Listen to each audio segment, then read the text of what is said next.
Hello, everybody, and welcome to today's Friday Live on this Friday, the 1st of August, 2025.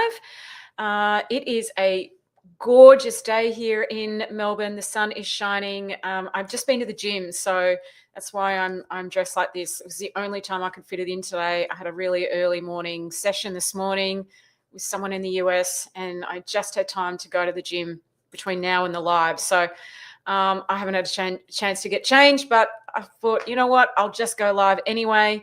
I'm really committed to my health and staying fit and all of those things. So going to the gym has become, or a certain number of times a week has become one of those non-negotiables in my life that I just make happen. And this was the only time I could do it. So if you are just joining me live, feel free to say hi and let me know where you're listening from. As always, I am live on Facebook and YouTube at the moment. So wherever you are, whether it's Facebook or YouTube, please say hi. And if there is a question you would like me to answer, please pop it in the comments below and I will absolutely answer that for you. I wasn't here last week.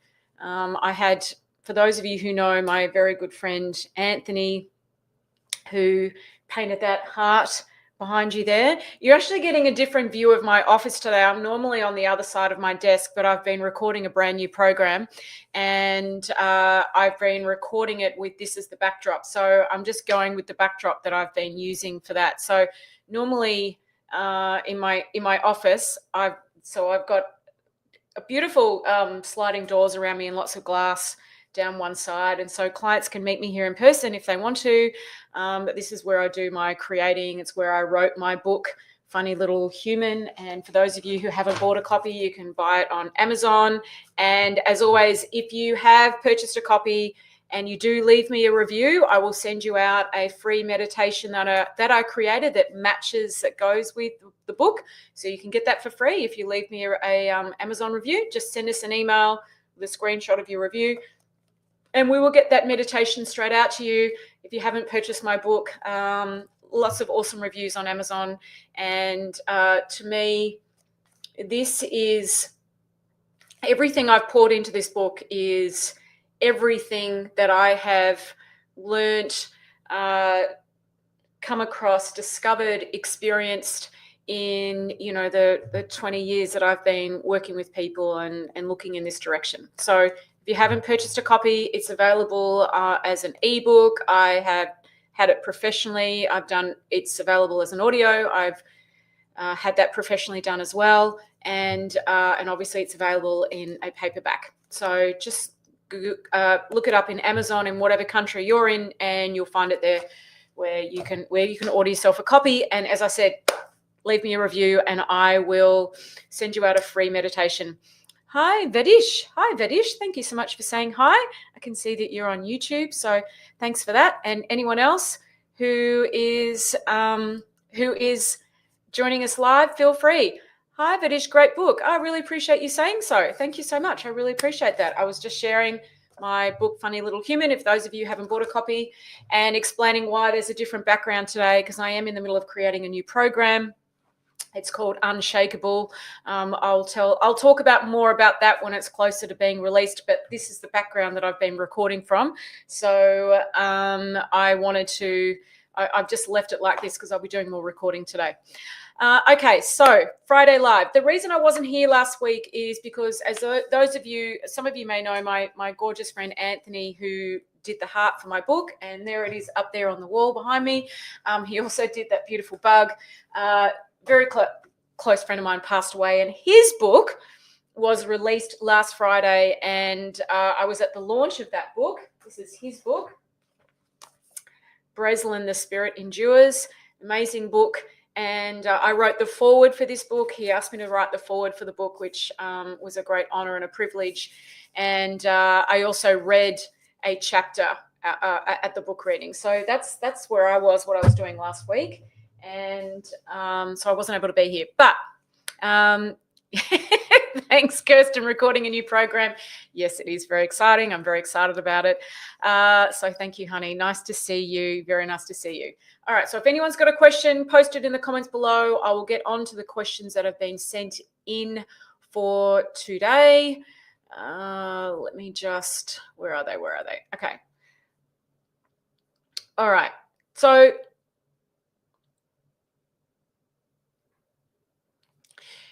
often when I'm doing these lives, I kind of draw on, as you all know, I draw on the things that happen with my relatable clients, with my or my relatable students, with my personal clients, my couples, etc., and things that have come up during the week. And I think there's a couple of topics that I want to touch on today. And the question that I've got here is kind of in touch with that. So it's so interesting to me how things are so there's so much synchronicity, I guess, and how things are so intertwined. So I've had someone send me in this question. Hi Fiona, I've been following you for over a year now, and everything that you share makes so much sense. I've recently found out that my partner has been having an affair. I'm absolutely devastated, don't know how to move forward from here, and am finding myself responding in a way I didn't imagine. I always thought I would walk away, but there's so much on the line, that we've got children and a home and a family, that I'm feeling. Sorry, I'm just reading this. I'm feeling like completely stuck. I don't know what to do. Can you help? Do you have any suggestions? And, this has come up a little bit in my work this week. In a couple of reasons. Number one, people having affairs. Number two, what to do when trust has been broken and you find yourself responding in a way that you didn't expect. Okay. And when we feel stuck. And so I want to just address this for a moment, because I think it's such a devastating thing. Okay. When there's been a breach of trust like this, when there's been an affair, it's absolutely devastating. And you can go to the heart of us feeling not enough, and if you're the person that's been cheated on, it can go to the core of you feeling like there is not, what's the word? I guess there's nothing that you have to offer, that it's your fault, that like it can create an incredible amount of uncertainty, and it can really be a blow to our sense of worth and value, and on so many levels. And then of course there's the hurt, the anger, the sense of betrayal, the all of the things that we grieve when something like this happens, because often it's the future that you thought you were going to have together. There's the loss of that. There's just betrayal on so many levels. Okay, so what I'm about to say is not in any way taking away from that. All right, I really just want to say that, because a lot of people say to me, Fiona, you don't talk about affairs often, or you don't talk about stuff like that. So I wanted to just lightly touch on this today, when there's been a breach of trust, when and it may not be in the form of an affair, right? Maybe it's you found out that your partner's been lying about something, or maybe they've been spending money behind your back, or they've racked up a debt that you didn't know about. I mean, betrayal can come in many forms. Okay. And believe me, because I've been doing this for such a long time, I have heard it all. I've heard about people having second families, about children that they discover that someone's had. Like, I don't know. And I don't mean to say that in any way, shape, or form that I know it all. But when you work with people, it is amazing, the things that you come across and hear. And so there's nothing out there that could possibly shock me anymore. Not that I'm shocked by anything really, but I really have heard it all in the years that I've been doing this, and the thousands of people that I've worked with. And I guess the first thing I would say to someone, if you've come across this, or you've discovered this, the first thing you want to do is don't make any decisions. Don't put yourself under any pressure to have to make any decisions, right? I think sometimes when we're in that much emotional pain and that much emotional distress, it feels like we need to make a decision, because somehow that will help us deal with the pain of something. And the decision might be, am I going to stay? Am I going to go? What am I doing? Right. And you've got to understand, when we're in that much emotional distress, we're not in the right frame of mind to make a decision about anything. And making a decision isn't necessarily going to minimize the extreme feeling, emotional overwhelm and pain that you're going through. So the first thing I would say to anyone who's going through something where you have been betrayed, either it be affair, a breach of trust, someone's racked up a debt, you find out that they've had a child that you didn't know about. I mean, there's so many things out there, right? The first thing is, don't put yourself under any pressure to make a decision. You need to allow your emotions to settle and give yourself however much time you need for that to happen. Okay? That could be a month. It could be 3 months. It could be 6 months. It could be whatever that time is. You have to give yourself the grace and time to go, you know what? I don't know how I feel. I need to let my emotions settle. Because when our minds are all over the place and we're very distressed, we don't have the capacity to make decisions. We don't have the emotional intelligence required to connect with our wisdom, to ground ourselves and really get a sense of what is true for me. It's very hard to hear that when your head is very, very noisy. So take the pressure off having to make a decision. So I would say to this person who sent this question in, I'm so sorry that you're going through this, honey. I really am. I've helped many, many people navigate this and work through this, whether it be someone who wants help for themselves in dealing with the aftermath of it, or whether it's a couple that's decided they want to work through it together. Affairs can also be a reset button in many ways for a relationship, where couples come together and recognize that they actually don't want to lose one another, and they want to come back together and make it better than it was before, right? And create a new baseline. So, affairs don't have to be the end, but appreciate that can be extremely painful. So no decisions, and give yourself as much time as you need. Don't put a time frame on it. And for everyone, it's very different to get to a point where your mind settles and you start to get some clarity. Because what's the point in trying to make a decision about something like this, especially when you've got family, children, financial entanglements, when you don't have any clarity? And I think this is something we need to appreciate more. Clarity is so powerful, because clarity when we have clarity, we have conviction. And you need conviction to make hard decisions like this. Right? Whether I'm gonna go, which means, if you've got a family, breaking up the family, so the selling of assets and everything that entails, or whether I'm going to stay and go through the process of what that looks like. Neither one of those is an easy decision, but the biggest thing that you need is clarity. And then the conviction will come that enables you to take whatever steps forward you need around that. So be graceful and humble with yourself. Take your expectations off yourself. If you find yourself in a situation where you are one of those people that I thought if something like that happened, I'd be out the door, but I'm not, then the other thing I want to say is, none of us know how we're going to feel or what experience we're going to have until we are in the experience of that thing. I think this is such an important thing for people to understand, that you don't know how you're going to feel or how you're going to respond to something until you are in the experience of it, right? Because until we're in the experience of something, what we're doing is we're imagining what we would or wouldn't do. But in that moment of now, you will never know until that moment of now how you're actually going to feel about anything. And this is why it's very careful. If you are the friend of somebody who's going through something like this, let's say it's a family member or a close friend, someone that you care about, and they've been betrayed. It's very important that you don't project what you would or wouldn't do onto them. Because I see a lot of this happening. Oh, I wouldn't put up with that. I'd leave. I wouldn't do this, right? You have to understand, if you are the friend of someone who's going through something like that, the most important thing you can do, right? The most important thing you can do is hold space and listen and keep your opinions to yourself. That's the last thing that person needs right now, right? Especially if you're not in their shoes. If you're not in their shoes, you actually don't know right? What that person needs, and how you would actually handle something.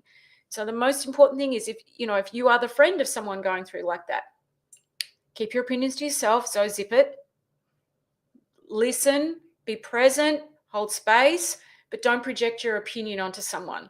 And really, that goes on I can't tell you, all right, if I could just share something here, I can't tell you how many people come to me and they've either they either feel alone, they've got no one to talk to, because either they've been in a situation where they feel betrayed by their partner, or there's behavior going on in their relationship that they know is not helpful or healthy, but they don't want to talk to their friends because they know that their friends are going to say, well, you're an idiot for staying there, and why would you do that? And so they feel very unheard. The greatest thing you can do for someone who's struggling or going through a difficulty is to listen. I can't tell you how much people struggle with this. I was working with a new couple at the moment, and they did a deep listening exercise they did a deep listening exercise together that I got them to do, and during the week. And I was speaking to them about it yesterday, and they were shocked at how terrible they were at listening. I said, Fiona, we were listening, and well, I was the listener in one part of the exercise. My head was going at a million miles an hour. I kept coming up with reasons on how to fix it and change it and suggestions. And it was so hard to keep quiet. I didn't realize how busy-minded I was. And, you guys hear me talk about this a lot, but busy-mindedness is such a huge issue for people. It blocks intimacy, it blocks opportunity, it gets in the way of connection, and we are largely oblivious to just how busy-minded we are. And it's very, very hard to listen when your head's going at a million miles an hour. So, which is why it's one of the first things that I teach people, right, is understanding what that looks like, and how to navigate their experience differently so that their mind gets quieter. And so, with this new couple, they were really shocked. They said, well, I would have thought I was a good listener, but I realized I'm not, and just how busy my head is. And I can see why we are feeling so disconnected.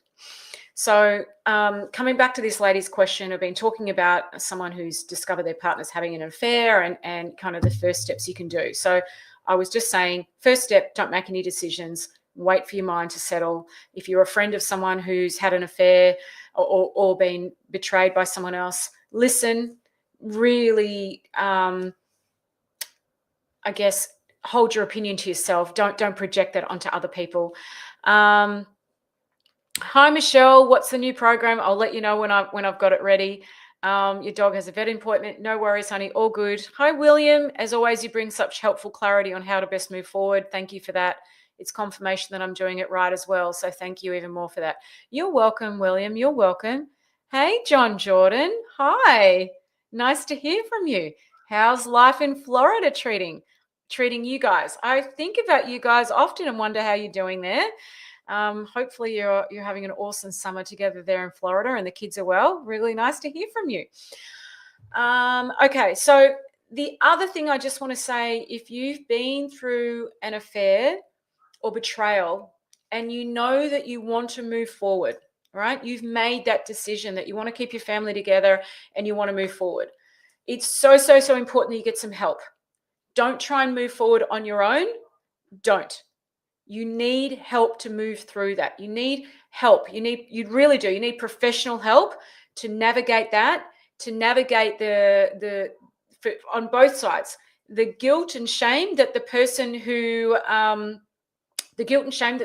has conducted the affairs needs to deal with all of that stuff, and the person who's been betrayed needs to deal with their anger, resentment, and anything that's given them a blow to their sense of self-worth and all of those things. Because if those things aren't handled, they will keep sabotaging the relationship, because those emotions, that the thinking that goes with that, and the behavior that goes with that, will keep coming back in and impacting their capacity to move forward. So if you are someone who's the injured party, or you have been the person who has broken someone's trust, you must go and get help with that. Like, please don't try and work it out on your own.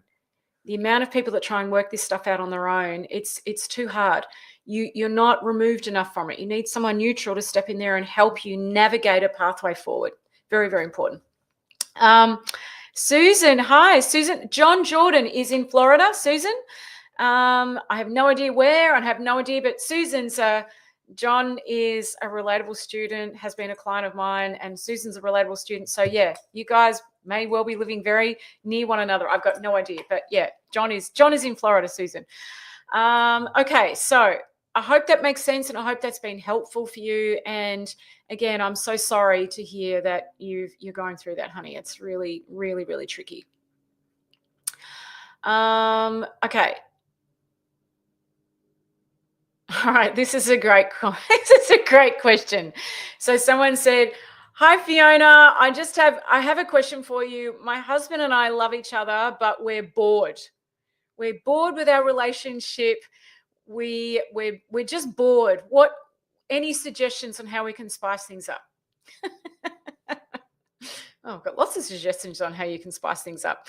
Okay, so if you are experiencing boredom in your relationship, right? If you are experiencing boredom, there's a couple of things. Number one, are you doing anything interesting? Is your life interesting? Okay. I can't tell you how many people just expect the spark or the feeling of fun and playfulness to just kind of be there, and they're not investing any time or energy into that, right? What are you doing to make things interesting? What are you actively doing? It's a bit like, as I said when I jumped on this call, I'm really committed to my health and staying fit and healthy, and I'm really committed to that this year. That's been a big part of my year. I make time for that. I prioritize it. How are you doing that? What are you doing to make things interesting? And your life has to be interesting. Okay. A lot of people go to work, come home, scroll social media, have a few drinks, go to bed. Right? That's what they do. And there's nothing there that creates interest and vibrance, and do you know what I mean? Or very little. It's kind of like what I call going through the motions. They're asleep at the wheel. The amount of people that come to me that are asleep at the wheel of life, like they're just getting through the day. If you can relate to what I'm saying, I just want you to know I feel for you. I really do, because it's like something's been switched off. You're disconnected and switched off to the possibility of how good you can feel and what's on offer out there in the world in terms of what you get to experience, the level of joy, the level of fulfillment, presence, you know, all of that. So, you know, my husband and I will be 21 years married this year, 22 years together. So this year. And we are not bored. There is a huge spark. I look forward to seeing him at the end of every day. But that's because I am fulfilled within myself. Okay, that's part of it. I am fulfilled within myself. I keep myself topped up. Does that make sense? Internally, I'm not looking for it from him. I'm creating it for myself first. So I'm bringing a fulfilled person to the table. It's very, very important, guys. I'm bringing a fulfilled person to the table.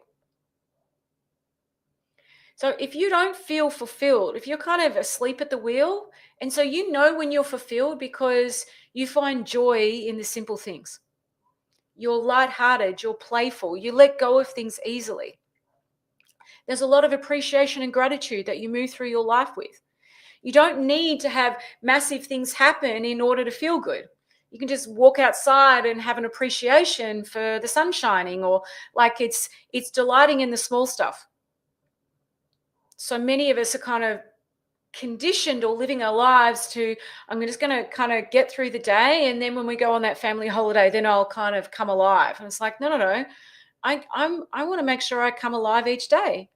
So that's the person my husband hangs out with. He's not hanging out with someone who's, do you know what I mean, checked out. I'm totally checked in. I think that's a really important part of it. So What are you doing to have fulfillment in your life? What are you doing to have a sense of meaning and purpose in your life, right? It's very, very important you have a sense of meaning and purpose. Now, when I say purpose, that doesn't mean you've got to be doing something to help humanity or running a big company or business. It could be someone who shows up and just wants people to feel good around them. It could be a sense of purpose and meaning in terms of being of service to your family or others. It doesn't have to be these big lofty goals, but if you don't have any sense of meaning or purpose, then you are going to kind of go through life in a very, dialed out way. Okay. So it starts with each person feeling fulfilled, plugged in, filling their own cup. All right. This is very, very, very important. And so my husband and I do that. We fulfill our own cups. And so when we come together, do you know what I mean? There's plenty of us available. The other thing I'd say, if you're someone who's feeling bored, your head is going so fast. Let me tell you that. That is a sign of someone with a very, very busy mind. All right, that's what boredom is. I know some of you are going to be going, what? And I'm like, it is. Boredom is a sign of a very, very busy-minded person. Because when your mind is slower, you're present to moments of now. And moments of now is where love resides. Truly it is. It's moments of now where love resides. And so when you're present to love, when you're present to the beauty of love, you're very full. It moves you. You feel moved by life. You feel a sense of appreciation and gratitude. I have moments where I get these waves of gratitude because I feel so grateful. And they just organically happen. Like when I finished working with my client this morning, I had this awesome session, lots of belly laughs and a couple of other things happened. It was awesome, right? So I walked out to my car. My cleaner was on their way to come, and I'm like, oh, the cleaner's coming. I'm going to have this clean house. Oh, I just love that. And I got to my car and went, how lucky am I? The sun's shining. I get to go to the gym, and then I get to do a Facebook Live and chat with you guys. Like, could it be any better than that? I had these waves of gratitude. That doesn't mean my life is perfect and I've got it all worked out, but it's these moments of now that fill me up. Now, when you're present to a moment of now, there's nothing to be bored with. Nothing. Life is so beautiful. There's so much beauty and magnificence in a moment. There's nothing to be bored with, like truly. So for those of you who are feeling bored in your relationship, okay, what are you doing in your life that's interesting? What are you doing for you? And then what are you guys doing together that's interesting? Right? But remember, what you do together and how you feel together is an extension of where you are within yourself. Now, these are things that we talk about in Relatable. If you guys, anyone who's listening and is like, oh, I want that, or that sounds good to me and I'd like to experience that. These are the conversations that we have in Relatable. These are the things that come up in our live calls, things that come up in the community. So I'll put the link to Relatable there if you want to find out more about it and join our incredible family. But, you know, honestly, guys, if you're asleep at the wheel of life, it's time to wake up. There's too much on offer, right? And I think so many of us are settling for a really low level feeling when there's just so much more available.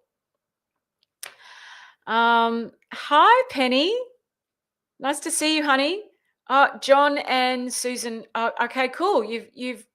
I have no idea where Homer Sasser and Jacksonville are in Florida. Hopefully they're near each other. Hey, Rick Goddard. Hello.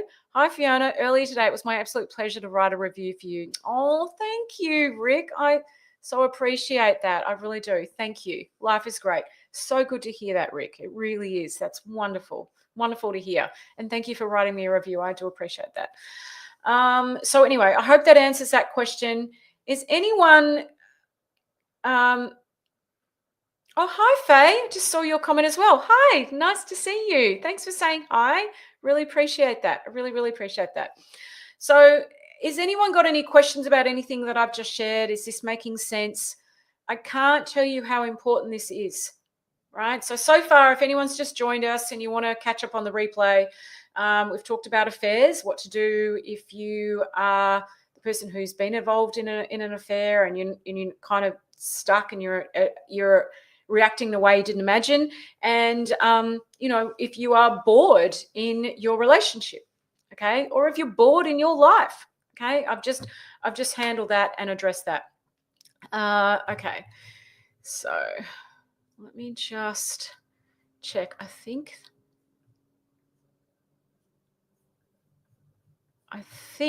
that is it for the questions. I'm actually up to date with my questions. That never happens.